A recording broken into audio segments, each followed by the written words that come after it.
Assalamualaikum warahmatullahi wabarakatuh. Nama saya Indra Salfakirani dari program Ilmu Teknologi Pangan dengan NIM 2414110001. Kali ini saya akan mempresentasikan tentang pengganti UTS saya, yaitu melalui video. Apa itu bahan tambahan pangan? Bahan tambahan pangan adalah zat atau campuran yang sengaja ditambahkan ke dalam makanan selama proses produksi, pengolahan, pengemasan, atau penyimpanan untuk menyampaikan tujuan tertentu. BTP bukan merupakan bahan utama makanan dan bukan kontaminan, tetapi memiliki fungsi penting dalam industri pangan seperti memperpanjang umur simpan, meningkatkan rasa, aroma, warna, tekstur, dan tampilan makanan, menjaga mutu produk agar tetap stabil. Penggunaan BTP tidak boleh untuk menutupi kesalahan produksi atau bahan makanan yang tidak layak. Penggunaannya harus sesuai regulasi resmi, misalnya Permenkes, SNI, atau PP terkait keamanan dan mutu pangan. BTP diklasifikasikan berdasarkan fungsi dan dalam makanan, antara lain pengawet makanan, memperpanjang umur simpan, mencegah pertumbuhan mikroba, pemanis, memberikan rasa manis, bisa alami atau bisa buatan. Bisa juga emulsifier, membantu pencampuran bahan yang tidak mudah menyatu seperti minyak dan air. Pengental dan penstabil, meningkatkan viskositas dan menjaga tekstur. Antioksidan, menjaga oksidasi yang menyebabkan bau tengik atau perubahan warna. Pewarna, memberikan atau memperbaiki warna makanan. Pengatur keasaman, menjaga pH makanan. Agen pengembangan, membuat adonan pengembangan. Penghambat busa, mengurangi pembentukan busa. Agen pelekat, memberikan lapisan mengkilap pada makanan. Yang terakhir, enzim, mempercepat reaksi biokimia tertentu. Tujuan penambahan BTP yaitu yang pertama, memperpanjang umur simpan agar produk tetap aman diproduksi, meningkatkan rasa dan aroma makanan agar lebih enak dan menggugah selera, memperbaiki warna dan tampilan visual untuk menarik konsumen, menjaga dan meningkatkan tekstur makanan, menjaga mutu dan stabil produk selama menyimpan dan distribusi, mendukung aspek kesehatan misalnya mengurangi kadar lemak, gula, terus mencegah kerusakan mikrobiologis dalam kimiawi, tidak digunakan untuk menutupi kesalahan proses bahan tidak layak atau tidak layak dipakai. Penambahan BTP harus sesuai regulasi, yaitu Permenkes nomor 722, Menkes PP no 28 tahun 2004 dan PP no 69 tahun 1999. Masalah umum BTP, yang pertama, penggunaan melebihi batas maksimal. Yang kedua, BTP ditambahkan dalam jumlah lebih banyak daripada yang diizinkan, sehingga berpotensi membahayakan kesehatan. Yang ketiga, memakai bahan yang dilarang. Yang keempat, beberapa produsen mungkin menggunakan zat yang tidak diperbolehkan sebagai BTP. Yang kelima, penggunaan bahan non-BTP sebagai BTP. Yang keenam, adanya kecenderungan menggunakan bahan yang seharusnya bukan BTP untuk menutupi kualitas buruk atau keburukan pangan. Yang ketujuh, potensi penyalahgunaan BTP. Yang ke-8, BTP tidak boleh digunakan untuk menutupi kesalahan proses bahan yang tidak layak atau kerusakan produk. Yang ke-9, kurangnya pengawasan dan penerapan aturan. Yang ke-10, pengawasan yang tidak ketat membuat resiko penggunaan BTP secara tidak tepat tetap tinggi. Sifat bahan tambahan pangan. Yang pertama itu keamanan, safety. BTP harus aman dikonsumsi manusia dalam jumlah yang ditentukan, diatur oleh badan pengawasan seperti BPOM, FDA, atau EFSA. Yang kedua, stability. BTP harus tetap efektif selama penyimpanan dan pengolahan, tidak boleh menggunakan alami perubahan kimia atau fisik yang merugikan kualitas makanan. Yang ketiga, efektivitas. BTP harus mampu mencapai tujuan yang diinginkan, misalnya memperpanjang umur simpan produk, meningkatkan rasa, atau mencegah pertumbuhan mikroba. Yang keempat, kompatibilitas. BTP harus kompatibel dan dengan bahan pangan lain tanpa menimbulkan reaksi yang merugikan, seperti perubahan rasa, warna, atau tekstur. Selain itu, penjaminan keamanan BTP dilakukan melalui evaluasi toksikologi. Penjaminan keamanan BTP, evaluasi dan persetujuan oleh badan pengawas. BTP harus mendapatkan izin dan edar atau status GRAS BPOM, FDA, atau EFSA. Yang kedua, penilaian toksikologi. Yang ketiga, penetapan ADI. Yang keempat, penetapan GMP. Yang kelima, pengujian laboratorium. Yang keenam, pelabelan. Yang ketujuh, monitoring dan kepatuhan. Regulasi dan efek kesehatan. Regulasi BTP dilakukan uji toksitas pada hewan dosis maksimum atau uji 90 hari, penetapan Noel, terus penghitungan ADI, penetapan BMP, regulasi khusus untuk bayi atau anak, beberapa BTP, efek kesehatannya, konsumsi BTP, ADI, resiko toksitas, alergi atau gangguan metabolik.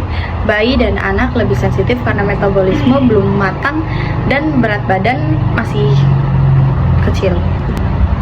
Batas maksimal penggunaan BMP. Definisinya, jumlah tertinggi bahan tambahan pangan BTP yang diizinkan untuk ditambahkan ke suatu produk pangan dinyatakan dalam MG atau KG produk.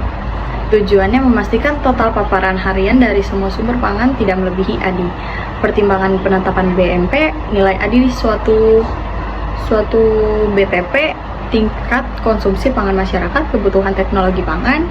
Catatan khusus dari BMP lebih ketat untuk bayi dan anak-anak karena metabolis mereka belum matang dan berat badan lebih kecil sehingga paparan per kg BB lebih tinggi. Jadi BMP bukan angka tetap untuk semua orang, tetapi disesuaikan dengan ADI, konsumsi pangan, dan kelompok usia.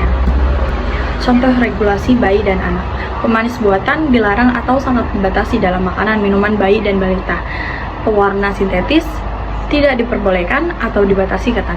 Pengawet, penggunaan sangat dibatasi karena paparan per kgbb bayi bisa melebihi ADI. Antioksida tertentu dibatasi atau dilarang dalam produk untuk bayi. Alasannya, bayi memiliki metabolisme hati dan ginjal belum sempurna, sehingga lebih sulit menetralkan atau mengeluarkan zat tambahan. Berat badan kecil, paparan per kg lebih kecil, konsumsi relatif tinggi per kg BB dibandingkan orang dewasa. Pewarna makanan. Pewarna makanan adalah zat tambahan pangan yang digunakan untuk meningkatkan pertahanan atau mengembalikan warna suatu produk pangan, baik untuk mengganti warna yang hilang selama pengolahan maupun untuk meningkatkan daya tarik visual dan ekspektasi kualitas di mata konsumen. Fungsi utamanya yaitu yang pertama mempertahankan warna selama proses pengolahan, yang kedua meningkatkan daya tarik visual dan ekspektasi rasa, yang ketiga mempengaruhi persepsi konsumen terhadap kualitas produk. Klasifikasi kimia, yang pertama pewarna alami berasal dari nabati, hewani, atau mineral. Yang kedua pewarna sintetis dihasilkan secara kimia, lebih stabil dan intens, tapi berpotensi menimbulkan masalah kesehatan terutama pada anak-anak. Jenis-jenis pewarna itu yaitu ada dua, ada pewarna alami dan pewarna sintetis. Pewarna alami sumbernya dari nabati, hewani, atau mineral. Kelebihannya lebih aman dan sehat, kekurangannya stabilitas rendah terhadap panas, cahaya, pH, dan biaya lebih tinggi. Pewarna sintetis yaitu dihasilkan secara kimia. Kelebihannya warna lebih intens, stabil, dan ekonomis. Kekurangannya potensi resiko kesehatan terutama pada anak-anak. Tren pewarna. Pertumbuhan pewarna alami, konsumen semakin sadar kesehatan dan prevensi terhadap sustainable, mendorong penggunaan pewarna alami daripada sintesis, terutama di minuman dan makanan anak. Contohnya sumber alami, karoten atau siasinin, riboflavin. Yang kedua, inovasi R dan D pada pewarna alami. Upaya meningkatkan stabilitas warna alami terhadap panas, cahaya, dan pH agar dapat digunakan lebih luas dalam produk industri. Penelitian mencari sumber pigmen baru terhadap dari mikroba sebagai alternatif pewarna alami. Yang ketiga, kesadaran keamanan dan regulasi. Pewarna sintesis meskipun lebih stabil dan ekonomis menimbulkan kekhawatiran kesehatan, misalnya potensi hipersensitivitas dan ADHD kepada anak-anak, sehingga regulasi global semakin ketat. Yang keempat, tantangan industri. Kurangnya harmonisasi klasifikasi pewarna secara internasional, biaya produksi pewarna alami yang lebih tinggi dibanding sintesis. Intinya, tren utama mengarahkan ke pewarna alami lebih aman dan ramah kesehatan, didukung oleh inovasi teknologi untuk mengatasi keterbatasannya. Pengawet makanan. Pengawet makanan berfungsi menjaga kualitas dan memperpanjang umur simpan dengan mencegah kerusakan akibat mikroba seperti bakteri, jamur, dan ragi. Pengawet dibagi menjadi antioksidan, mencegah ketengikan, dan antimikroba, menghambat atau membunuh mikroba. Berdasarkan asalnya, pengawet ada 3 jenis: organik, misalnya asam benzoat, asam sorbat; anorganik, misalnya nitrit, sulfit; dan biologis, misalnya nisin, ekstrak, dan biji grapefruit. Pengawetan lebih ideal, aman, efektif, ekonomis, dan tidak merusak kualitas makanan. Sedangkan zat berbahaya seperti formaldehidah dan boraks dilarang. Keseluruhan pengawet penting untuk keamanan dan kualitas pangan dengan penggunaan yang harus sesuai regulasi. Mekanisme pengawet. Mekanisme kerja pengawet makanan meliputi beberapa cara untuk mencegah kerusakan oleh mikroba. Yang pertama, reaksi dengan membran sel mikroba. Pengawet dapat merusak dinding sel atau membran sel menyebabkan lisin dan kematian sel. Yang kedua, menghambat permeabilitas membran sitoplasma, mempersempit atau mengganggu aliran molekul sepenting sehingga metabolisme sel terganggu. Yang ketiga, menghambat sintesis komponen sel. Beberapa pengawet mencegah pembentukan protein, asam nukleat atau dinding sel mikroba. Yang keempat itu menonaktifkan enzim ekstraseluler. Pengawet dapat mengikat atau menginaktivasi enzim penting sehingga proses metabolik mikroba terhenti. Secara umum, pengawet antimikroba bisa bersifat membunuh mikroba, bakterisidal atau fungsidal, atau penghambat pertumbuhan mikroba, tergantung jenis dan konsentrasi pengawetnya. Jenis pengawet. Jenis pengawet itu ada 3, yaitu pengawet organik, asam benzoat dan garamnya, paraben turunan benzoatnya, asam sorbat dan garamnya, asam formiat, asam asetat, asam propionat. Yang kedua, pengawet anorganik, sulfur dioksida dan turunannya, misalkan natrium sulfit, nitrit, kalium nitrit, nitrium nitrit, fosfat, natrium klorida, garam dapur. Yang ketiga, pengawet biologis, bakteri asam laknat, BAL, nisin, bakteri riosin. Pengawet lain bersifat fisik, sukrosa, karbon dioksida. Pengawet yang dilarang itu ada 2, yaitu yang pertama boraks dan kedua formaldehida. Boraks juga dilarang digunakan dalam makanan karena bersifat toksik, mutagen, dan karsinogenik. Konsumsi boraks dapat menyebabkan kerusakan ginjal, hati, dan sistem pencernaan serta menimbulkan mual, muntah, dan diare. Penggunaan boraks dalam makanan sering disalahgunakan untuk membuat tekstur lebih kenyal atau tahan lama, padahal sangat berbahaya bagi kesehatan manusia, misalnya bakso. Formaldehida atau formalin dilarang digunakan dalam pangan karena bersifat toksik, beracun, dan karsinogenik, artinya dapat menyebabkan kanker jika dikonsumsi dalam jangka panjang. Selain itu, formalin dapat menyebabkan iritasi pada saluran pencernaan, kerusakan hati dan ginjal, serta gangguan sistem saraf. Formalin bukan hanya bahan tambahan pangan, melainkan bahan pengawet untuk industri non-pangan seperti pengawet mayat dan bahan kimia laboratorium. Apa itu pemanis? Pemanis merupakan bahan tambahan pangan BTP yang berperan penting dalam industri makanan dan minuman. Fungsinya bukan hanya untuk memberikan rasa manis, tetapi juga mempengaruhi tekstur, daya simpan, dan kualitas sensorik produk. Pemanis dibagi 2, yaitu yang pertama pemanis alami, contohnya madu, fruktosa, dan stevia. Yang kedua pemanis sintesis, contohnya sakarin, aspartam, dan sukralosa. Pemilihan jenis pemanis harus mempertimbangkan tingkat kemanisan stabil selama proses produksi, keamanan konsumsi, serta dampak terhadap kesehatan. Dari segi metabolisme, pemanis juga dibedakan menjadi yang termetabolisme dan tidak termetabolisme oleh tubuh, yang berpengaruh pada nilai kalori dan respon metabolik. Penggunaan pemanis diatur oleh lembaga seperti BPOM dan FDA dengan penetapan batas aman konsumsi ADI, serta kewajiban pelabelan yang jelas pada produk pangan. Jenis-jenis pemanis itu ada 2, pemanis alami dan pemanis sintesis. Pemanis alami seperti madu, fruktosa, dan stevia diperoleh dari sumber alami dan dianggap lebih aman serta sehat bagi tubuh. Selain memberikan rasa manis, pemanis alami mudah dimetabolisme oleh tubuh namun memiliki kelemahan berupa stabilitas yang rendah terhadap panas, cahaya, atau pH, serta biaya produksi yang relatif tinggi. Pemanis sintesis seperti sakarin, aspartam, dan sukralosa dihasilkan secara kimiawi dan memberikan rasa manis yang lebih intens serta lebih stabil selama proses pengolahan dan penyimpanan. Pemanis sintesis umumnya tidak metabolisme sehingga rendah kalori, cocok untuk pengendalian berat badan dan diabetes. Namun beberapa dapat mempengaruhi keseimbangan mikroba usus dan memerlukan pengawasan keamanan jangka panjang. Pemilihan jenis pemanis dalam produk pangan disesuaikan dengan tujuan produk, keamanan konsumsi, ADI, stabilitas, dan kualitas sensorik. Tren dan teknologi pemanis. Tren dan teknologi pemanis. tren pasar, yaitu peningkatan permintaan pemanis alami karena kesadaran konsumen akan clean table dan kesehatan, terutama pada minuman dan makanan pada anak-anak. Yang kedua, konsumen semakin memperhatikan keamanan, keberlanjutan, dan dampak kesehatan dari pemanis yang digunakannya. Teknologi inovasi, pengembangan pemanis yang lebih aman dan ramah lingkungan menggunakan bioteknologi, nanoteknologi, dan proses hijau. Peningkatan stabilitas pemanis alami, terdapat panas, cahaya, dan pH agar dapat digunakan dalam berbagai produk. Pencairan sumber pigmen dan pemanis inovasi produk baru, misalnya dari mikroba atau bahan alami alternatif.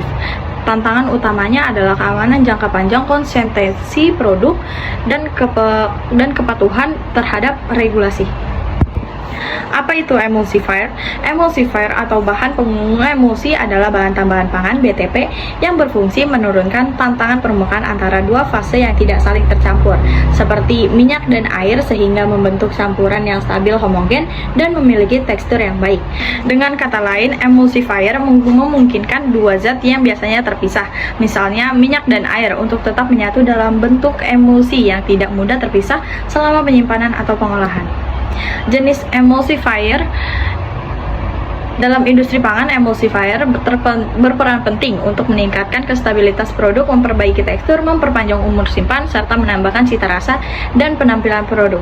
Berdasarkan asal dan cara pembuatannya, emulsifier dibagi menjadi 3 jenis, yaitu yang pertama, emulsifier alami berasal dari bahan nabati atau hewani seperti lecitin, karagenan, gum guar, dan agar-agar. Jenis ini aman dan ramah lingkungan, namun memiliki stabilitas yang rendah. Yang kedua itu emulsifier sintesis, dibuat secara kimia seperti polisorbat dan monodigliserida. Asam lemak jenis ini lebih stabil, efisien, dan ekonomis, sehingga banyak digunakan dalam margarin, susu, dan produk susu. Yang ketiga, emulsifier semi merupakan hasil modifikasi bahan alami untuk meningkatkan kinerja tanpa mengurangi keamanan. Contohnya propinel, glikol, monoster, dan laktilat.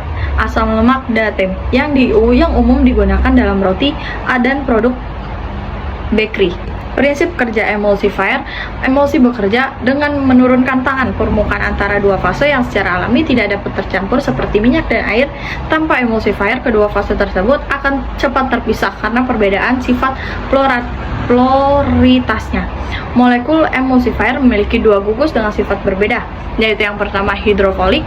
Bagian hidrofolik menyukai air, biasanya berupa gugus polar yang mudah berikatan dengan molekul air. Lipofilik menyukai lemak atau minyak, berupa gugus nonpolar yang dapat berikatan dengan molekul minyak. Emulsifier menempatkan diri di antara muka dan minyak dan air, dengan bagian hidrofolik mengarah ke fase air, bagian lipofolik mengarah ke fase minyak. Emulsifier membentuk lapisan pelindung film di sekitar tetesan minyak atau air, sehingga mencegahnya tetesan kecil yang bergabung, menstabilkan sistem agar tetap homogen. Dengan berkurangnya tenaga antara permukaan, energi yang dibutuhkan untuk membentuk emulsi menurun, sehingga emulsi lebih mudah terbentuk dan lebih stabil selama penyimpanan. Kegunaan emulsifier membantu penyampuran bahan yang tidak menyatu seperti minyak dan air, menjaga kestabilitasan dan homogenitas produk, meningkatkan tekstur dan kelembutan, memperbaiki citra rasa dan penampilan visual, serta memperpanjang daya simpan produk pangan seperti minuman, produk susu, bakery, saus, margarin, dan makanan siap saji. Keamanan dan tren masa depan. Penggunaan emulsifier diatur ketat oleh lembaga internasional seperti EFSA dan JFCFA dengan penetapan batas nama konsumsi harian untuk memastikan penggunaan tidak menimbulkan risiko bagi kesehatan manusia. Setiap jenis emulsifier harus melalui uji toksitas sebelum disetujui penggunaannya dalam produk pangan, guna menjamin tidak menimbulkan efek negatif seperti gangguan metabolik atau toksitas jangka panjang. Selain keamanan toksikologis, aspek sensorik seperti rasa, aroma, warna, dan tekstur juga diperhatikan agar produk tiap menarik dan dapat diterima oleh konsumen. Trennya, perkembangan teknologi mendorong munculnya emulsifier berbasis biobiner seperti keragaman, guar-guar, dan agar-agar yang lebih ramah lingkungan serta mendukung keberlanjutannya industri pangan. Selain itu, penerapan nanoteknologi dalam proses emulsifikasi memungkinkan pembentukan partikel berukuran nano dengan stabilitas dan efisien yang lebih tinggi dibandingkan emulsifier konvensional. Tantangan utama yang dihadapi industri meliputi pengawasan mutu, penyesuaian terhadap regulasi, dan integrasi teknologi baru, serta secara berkelanjutan untuk menjaga keamanan serta kualitas dari produk. Secara keseluruhan, arah masa depan pengembangan emulsifier berfokus pada inovasi berbasis bahan, teknologi penerapan teknologi hijau dan nano, serta kolaborasi penelitian dan industri untuk menghasilkan produk yang aman, efisien, dan ramah lingkungan bagi untuk secara keseluruhan konsumen. Kesimpulannya, bahan tambahan pangan (BTP) merupakan zat yang sengaja ditambahkan ke dalam makanan selama proses produksi, pengolahan, atau penyimpanan untuk tujuan tertentu, seperti meningkatkan rasa, warna, aroma, tekstur, serta memperpanjang umur simpan. BTP memiliki peran penting dalam menjaga mutu dan stabilitas produk pangan. Meskipun bukan merupakan bahan utama, setiap BTP harus memenuhi kriteria keamanan, stabilitas, efektivitas, dan kompatibilitas, serta penggunaannya diatur ketat oleh lembaga seperti BPOM, JECFA, EFSA, dan CONDEC. Melalui penetapan batas aman konsumen, ADI, dan uji toksitas, jenis-jenis BTP meliputi pewarnaan, pengawet, pemanis, pengemulsi, antoksidasi, pengental, dan pengembang yang masing-masing berfungsi mendukung kualitas serta daya tahan pangan. Penggunaan BTP harus dilakukan secara bijak dan sesuai peraturan untuk menghindari dampak negatif terhadap kesehatan seperti alergi, gangguan metabolisme, atau keracunan akibat konsumsi berlebihan. Saat ini, tren industri pangan bergerak menuju bermanfaat BTP berbasis bahan alami biopolimer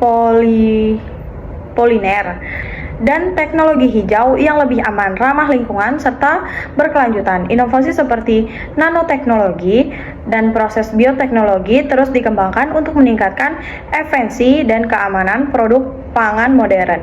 Dengan pengawasan yang ketat dan pemanfaatan yang tepat, BTP dapat mendukung terciptanya produk pangan yang aman, berkualitas, dan sesuai dengan kebutuhan konsumen masa kini.